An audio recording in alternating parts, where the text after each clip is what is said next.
All right, so last section before we get to the review. There's only 8 problems in this section. They're all word problems. And I mean, I generally don't try to make the word problem sections the worst sections, just because word problems are a bit intimidating in their just by their nature. So when I pick a word problem section, I don't try to pick the hardest word problems. I just try to illustrate what we need to illustrate with the word problems with nice examples that aren't ridiculously hard to follow. So everything that we'll see in the word problems that we're about to do, we've seen before in the last chapters, with maybe just a little bit of a twist, and it won't be much of a twist. So my problem 2 should be just like your problem 1. So I'll go through and see what I can do with it. So it gives me a C of x. I can tell it means a cost function. This is the daily cost function to produce X bracelets. So if you put a number like 7 in for X, it'll give you the cost in dollars to produce 7 bracelets. These bracelets sell for $8 each. I'm keeping the number small just to make the math easier. So I'm assuming this company, all that they do is they make these bracelets and they sell these bracelets. I gave you a cost function, but not a revenue function. To do revenue, in this simple example, a revenue function, when you're only selling one product, is the cost or the sales price of the product times the number of units. And X will be the number of bracelets. And we're going to assume that the number of we sell every bracelet that we make, just to make the math easier. So R of X equals 8X, where X is the number of bracelets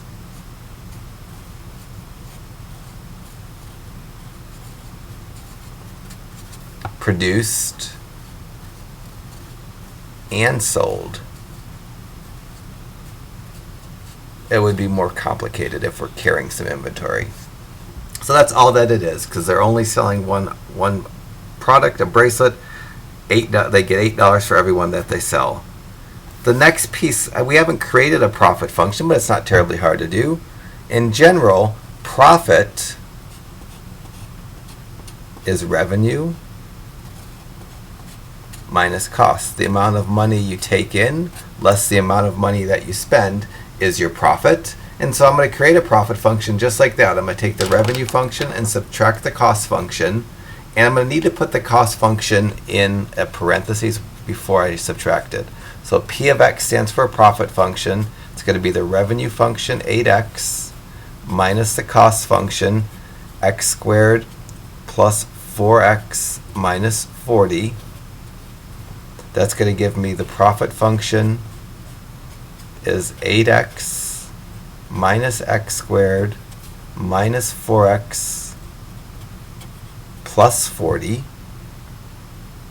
Combine like terms, I'm going to get my answer to part B. For this product, the profit function is given by negative X squared. And when I combine this 8X and that minus 4X, I get plus 4X and then plus 40. C is where the calculus comes in, and D is just a throw-in. So my goal is to figure out for this company, based on the cost and the revenue, or based on the profit function, how many bracelets should they sell to maximize profit. So I need to find the maximum value for this function, which is just going to be a maximum. So my goal is to find a maximum. This function is not going to actually have a minimum, it's only going to have a maximum. And how do I find maximums? Well, I find the first derivative, find critical numbers, plot those on a number line. So I'm going to go P prime of X equals, the derivative of negative X squared is negative 2X to the first. The derivative of 4X is positive 4. When you have a first derivative, we set it equal to 0 to get critical numbers. So I'm going to go negative 2x plus 4 equals to 0. I'm going to minus 4 from both sides and get negative 2x equals to negative 4. Divide both sides by negative 2 and get x equal to positive 2. That's my critical number, and I could put this on a number line that includes negative and positive infinity. But because the variable x represents a physical quantity, the number of bracelets that I produce and sell, you can't produce negative bracelets. So instead of putting negative infinity on my number line for the far left edge, I'm going to put 0 because the numbers on this number line stand for the number of bracelets that I'm making. I can't make less than 0, and I really couldn't even make infinitely many bracelets, but I'll throw an infinity down at the right edge of my number line. If you created a number line that went from negative infinity and then to an infinity, you're going to get the right answer. It's just, this is probably more precise. So now I'm creating intervals 0 to 2 and 2 to infinity.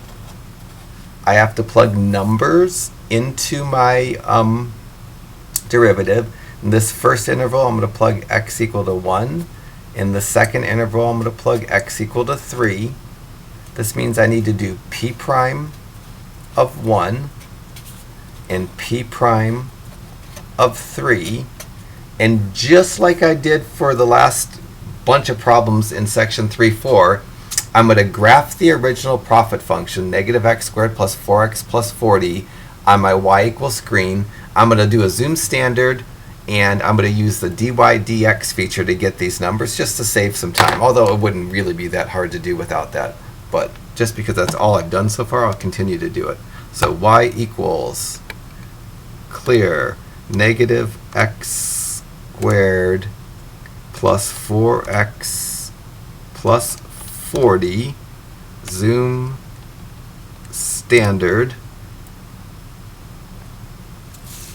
And now I'm going to do second calc dy dx, type in 1, and you get 2 for that. That's a positive number, so in this region the graph is increasing.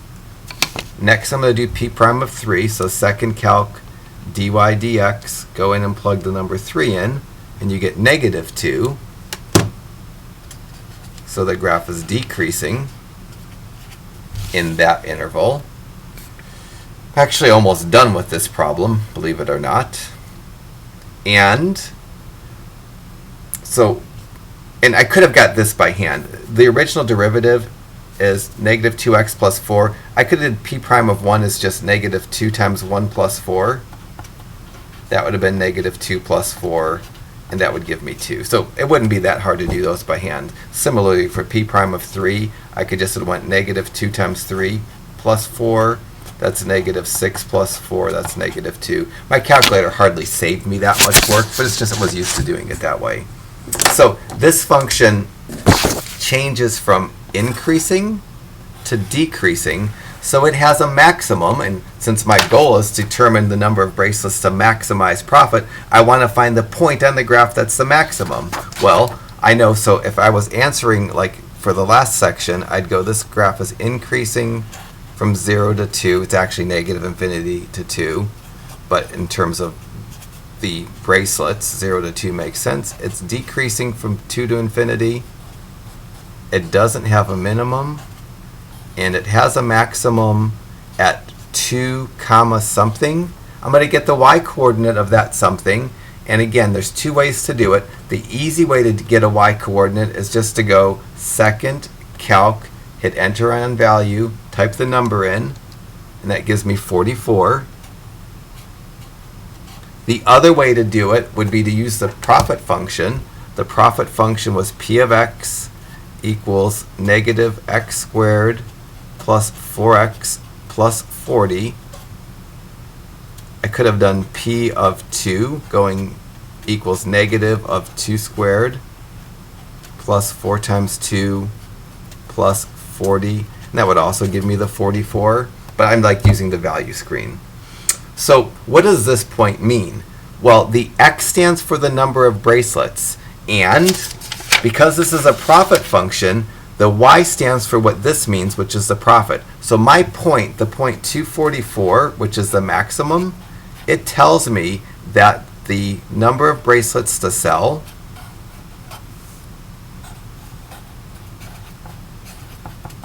that will give the maximum profit is just 2 bracelets. And the y coordinate is actually what the maximum profit is.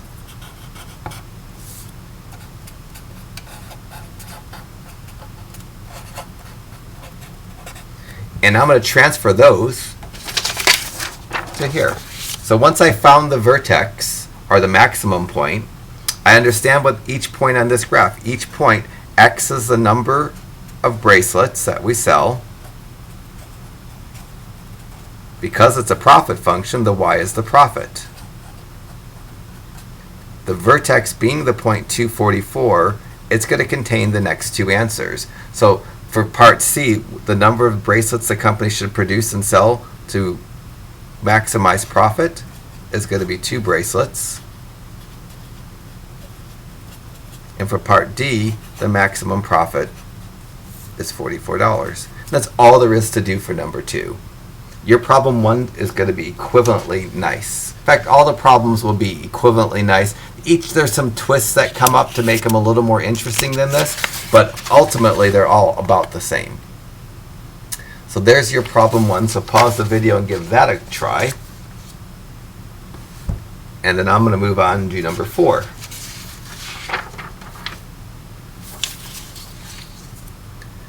So for number 4, it's essentially asking exactly the same questions, given the information in a slightly different way.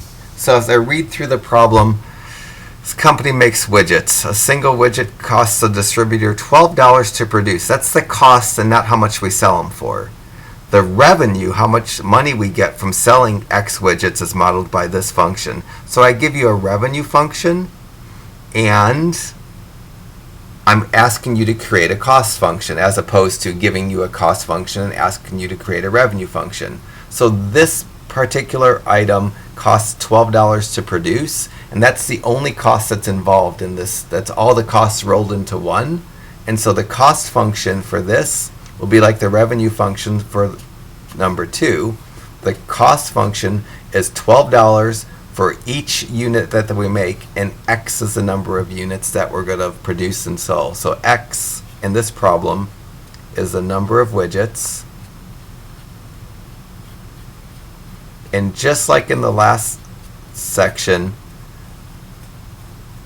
we're going to assume that every item that we make or produce, we sell.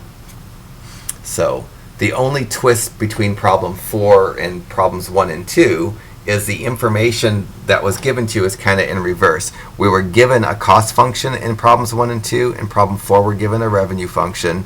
In problems 1 and 2, we're giving the revenue per item. In problem 4, we're given the cost per item. So now I'm going to create a profit function, and profit is always revenue minus cost. So profit is going to be 240x minus 2x squared minus 12x. I'm going to combine the like terms and get my profit function. I'll write the negative 2x squared first, and 240 minus 12 is 228 plus 228x.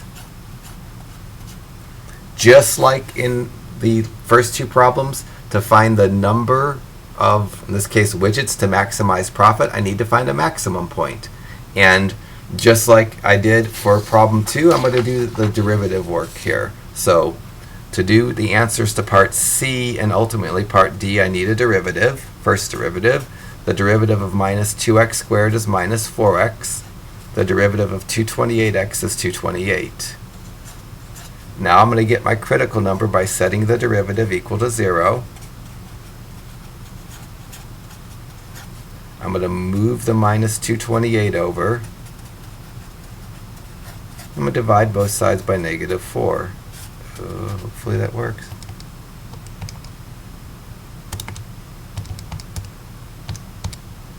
Yeah.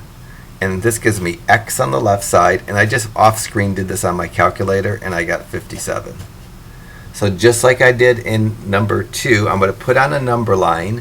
Again, because we're making widgets, you can't make less than 0 widgets. I'm going to put 0 at the far left edge of my number line, 57 and infinity to fill up my number line. And now I'm going to create intervals. My first interval is going to be from 0 to 57. My second interval is going to be from 57 to infinity. And I need test numbers. In the first interval, I can test 1. In the second interval, I can test 58. And by testing, I just need to do p prime of 1 and p prime of 58. I'm going to use the dy dx feature on my calculator to do this because it's easier for me. But because I'm plugging 58 in, I can't do zoom standard. My x max needs to have a number that's at least 58. So I'm going to have to change my window, and my x max has to be bigger than 58. I might make it like 75. So I'm going to graph the original profit function. And the original profit function is up here, not the derivative. So y equals clear negative 2x squared plus 228x. And then window, I don't really exactly care what the graph looks like. I just want to be able to find the value of the function and plug numbers into the derivative. I need to change my x max to be bigger than 58. I'm going to hit graph, and I'm going to see just I'm not going to really see much of the graph, and that's completely okay by me. Now I'm going to go second calc dy dx, and to do p prime of 1, I'm just going to plug 1 in. So I type 1 and hit enter, and I get 224. I wasn't seeing much graph because the y coordinates were so high. So that number is positive. So in that interval, the graph is increasing. To do p prime of 58, second calc dy dx, type in the number 58, I get negative 4. And that tells me in that interval the graph is decreasing. Actually, these aren't y-coordinates of points at all, so that slope is 224. And that's not actually a point on the graph. All right, so the graph goes from increasing to decreasing, so I get a maximum. And I want to know what that maximum is. So technically, if I wanted to do what I did in the last section, I'd say this is increasing from 0 to 57. It's decreasing from 57 to infinity. It has no minimum, and it has a maximum at 57 comma something. To get the y coordinate, I could use the value feature on my calculator. So I'm going to do second calc, hit enter on value, type the number 57 in, and it gives me 6498. That's the y value of the function. The other way I could have done that is I could have taken my profit function, negative 2x squared plus 228x, and could have did negative 2 times 57 squared plus 228 times 57. That would give me exactly that 6498. I'm kind of done because I know the maximum point. The x coordinate stands for the number of widgets. The y coordinate stands for the number of the profit. So when I go to write my answer to this problem, when I go to do parts C and D, the number of widgets that maximize profit is the x coordinate of the maximum point, because x represents the number of widgets. So it's going to be 57 widgets. Because this is a profit function, the y coordinate of every point represents the profit for selling that many widgets, and the profit is $6,498. So the algebra is way shorter on these problems than it is on the graphing problems that we just did a million of. So again, if you need to see that algebra again, there's all the algebra. And there's the answers. And I'll put number 3 up for you to do.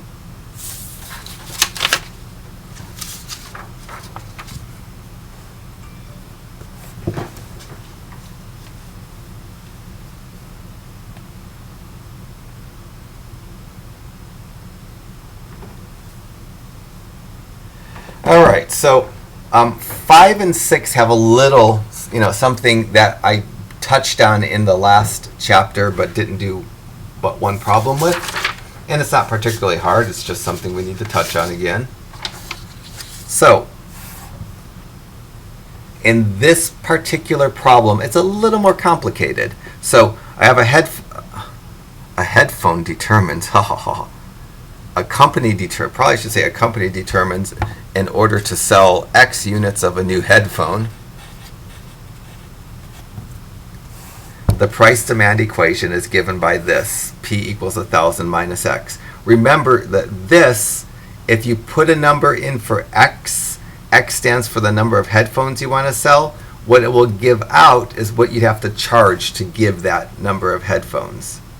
So when we have a price-demand function, we can use a price-demand function to create a revenue function, because revenue is always price times quantity. And here, in this problem, X is going to be the number of headphones that we produce and sell. So in this particular problem, X is the number of headphones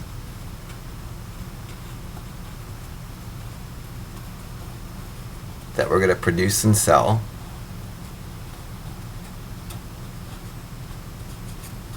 So that's the quantity, and this is the price function. Revenue is always price times quantity. So in this particular problem, to get a revenue function, I have to multiply the price function times the quantity that we sell. This is the price function. This is the quantity that we sell. So my revenue function, R of X, is the price function, 1,000 minus X, times the quantity, X. I'm just going to clear those parentheses and get the answer to my revenue function.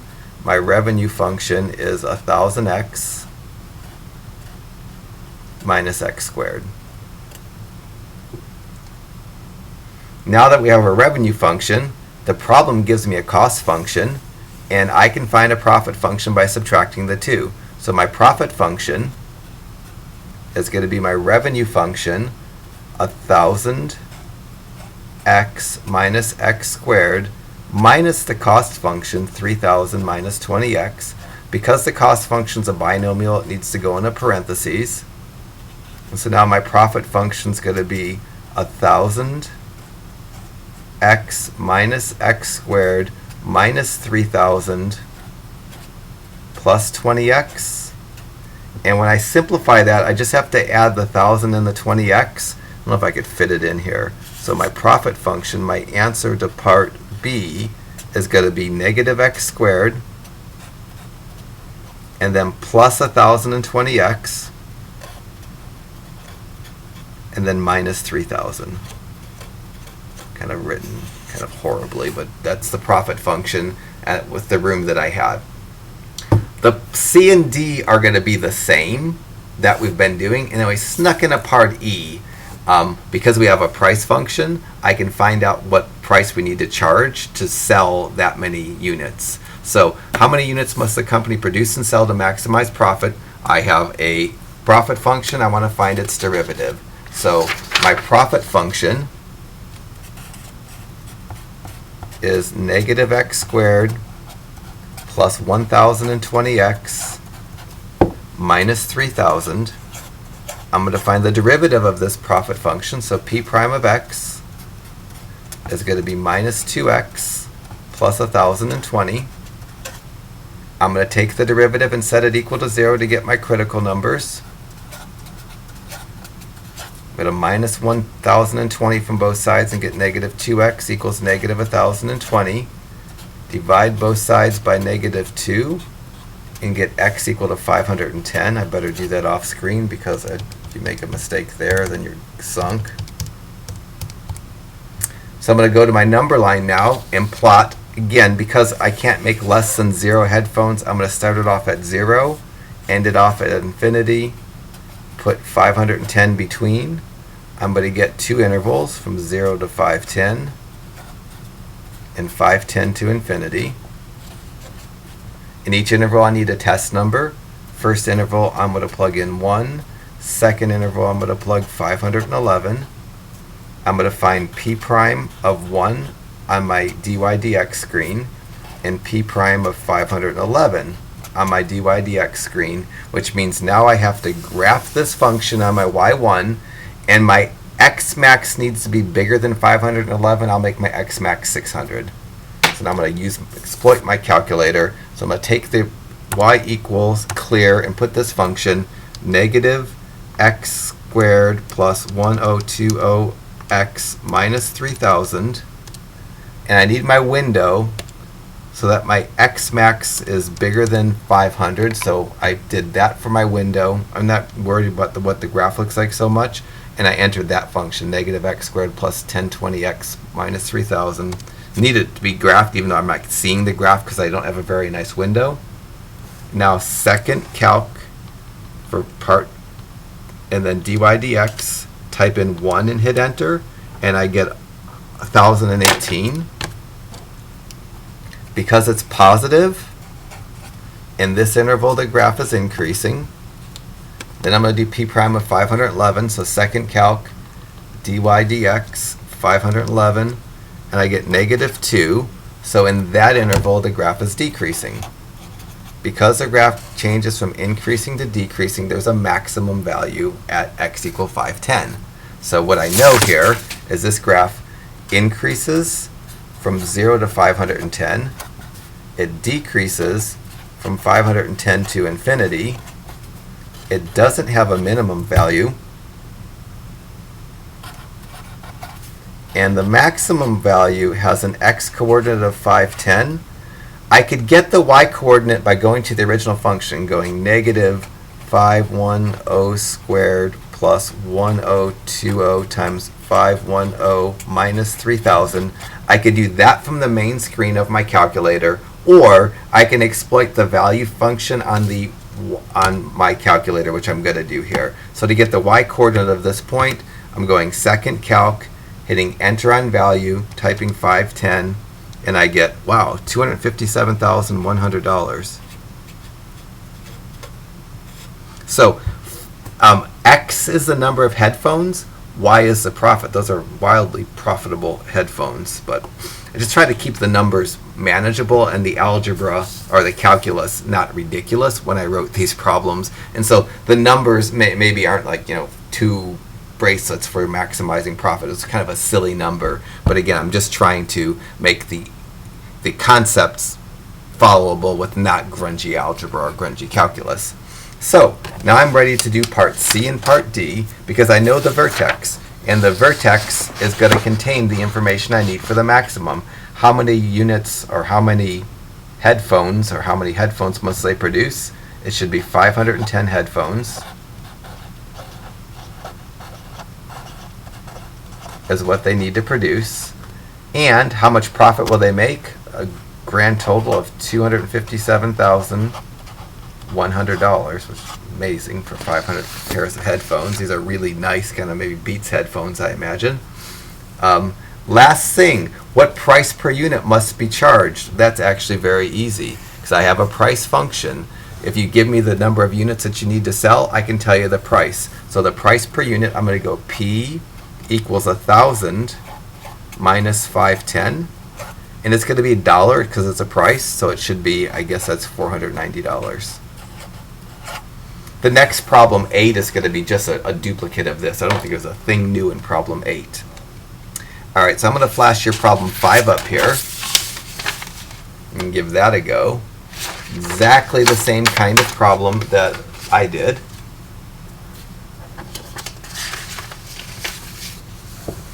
Ugh. You're kidding me. Oh, yay. All right. I don't like my number 8, and I'm going to do your number 7 instead of my number 8. I have this gnat that's been driving me crazy all morning. So there's problem 5. You should do that. Given the choice between doing my problem in 8 and your problem 7, I'm voting on doing your problem 7. So you're never going to see me do problem 8. It's just really unpleasant looking. The functions have cubes in it, and the price demand function has a square in it.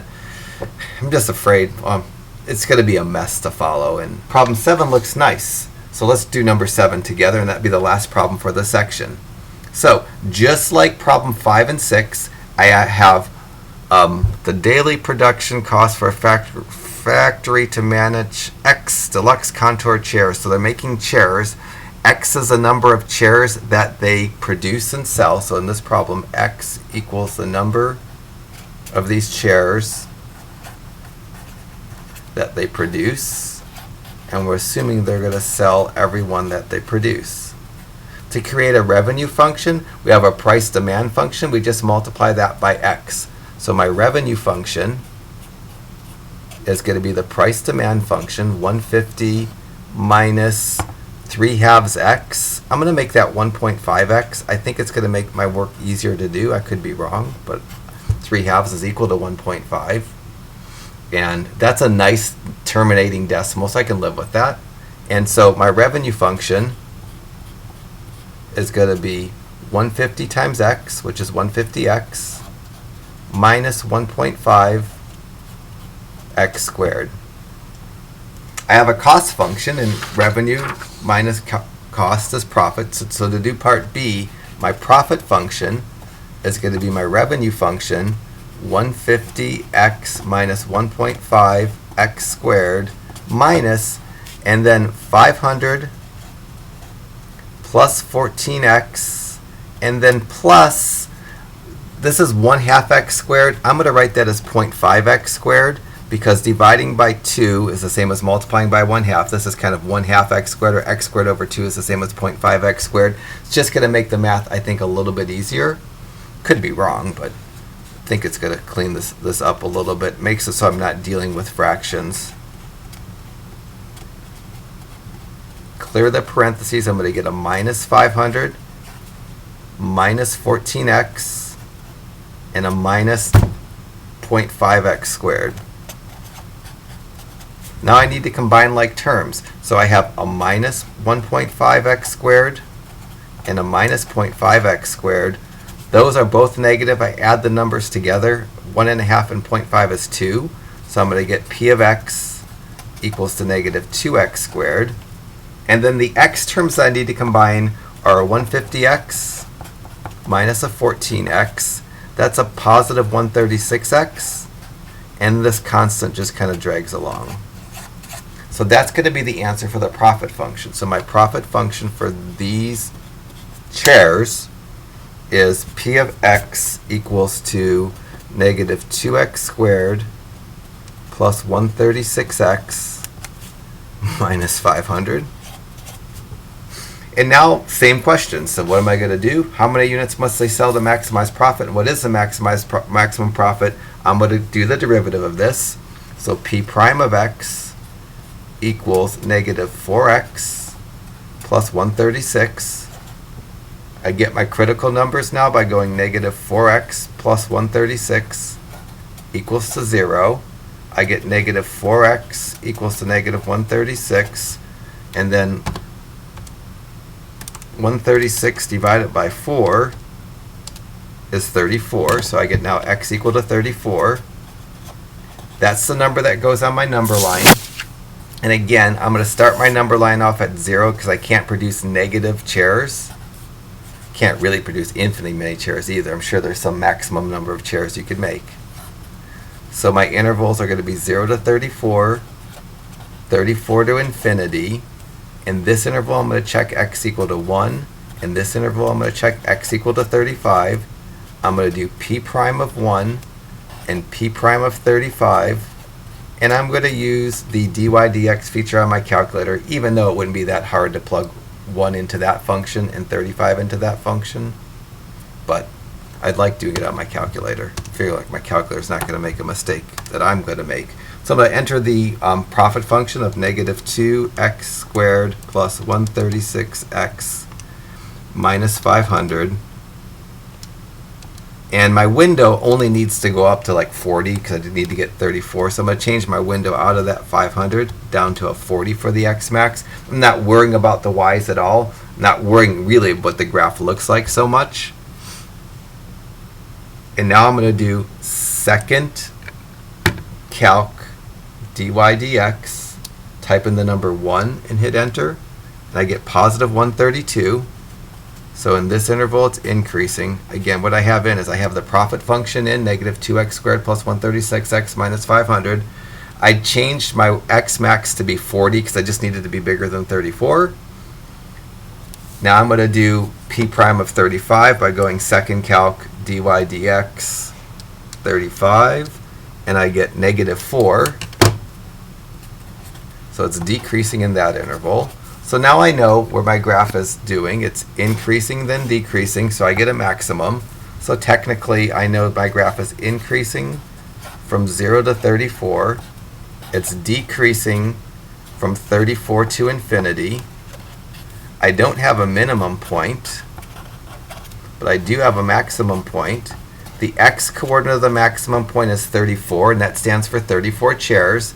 To get the y-coordinate of the maximum, I'm going to use the value feature on my calculator. So I'm going to go second calc value, type in 34, get the y-coordinate of the vertex is 1,812. X-coordinate stands for the number of chairs. It's a profit function, so the y-coordinate stands for the profit.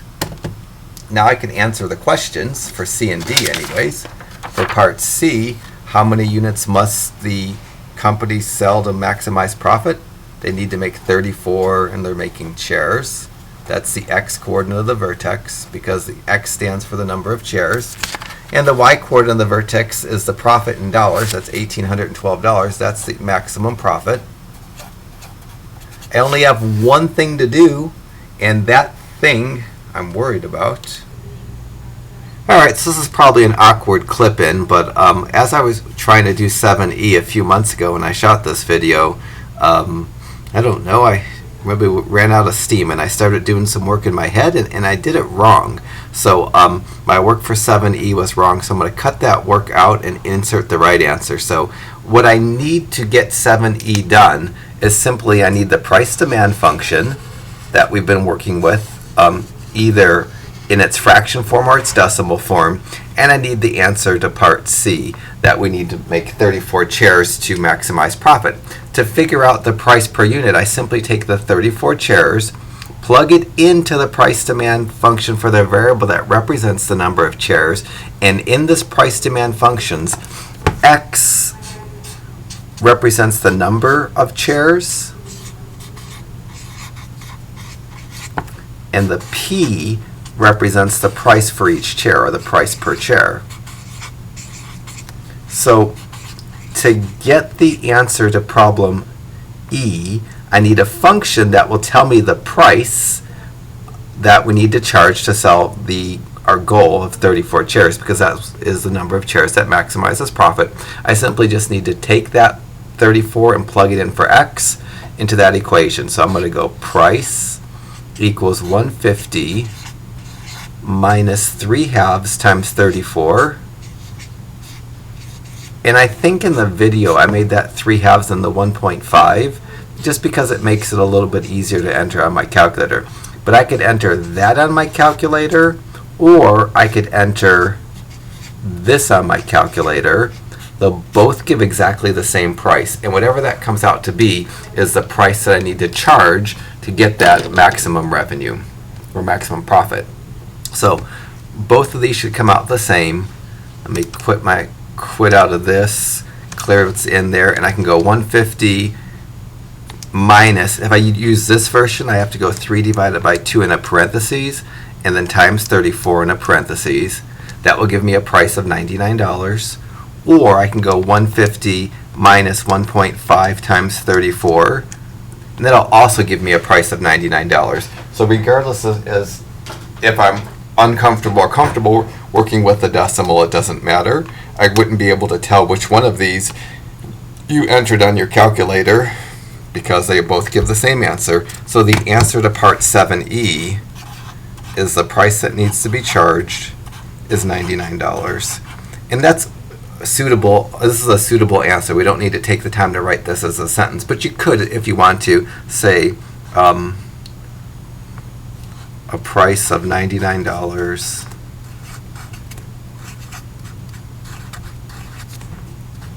will maximize profit.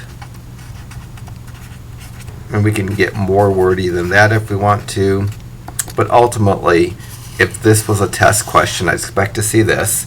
I just recently watched the review for this chapter, and this is the kind of word problem that's on the review. The review, the next section that you're about to watch, only has one word problem and has this kind of feel. So I would live with a sentence answer or a number answer. So I'm going to stop the video. I'm going to insert this in. So all we have left now is to get through the review. So go ahead and watch the review. If you can do all the problems on the review, then you can do all the problems on the test.